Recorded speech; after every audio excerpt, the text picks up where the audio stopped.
में बैठ गए हैं और किसी स्टोर में चलते हैं बड़े, तो कोई ग्रोसरी वगैरह लेनी है।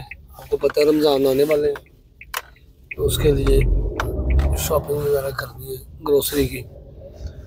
बाकी स्टोर में जाके फिर आपसे मिलते हैं। हम स्टोर पहुंच गए हैं,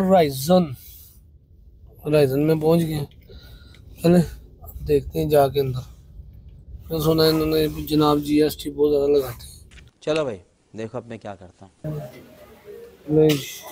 3 डब्बे ये आ गए, केचप आ गई। आओ जी आगे फुल पेटी चाहिए, पेटियों की सब्जी।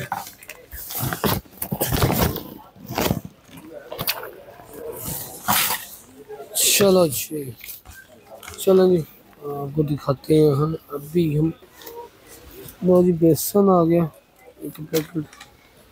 अच्छा जी, चावल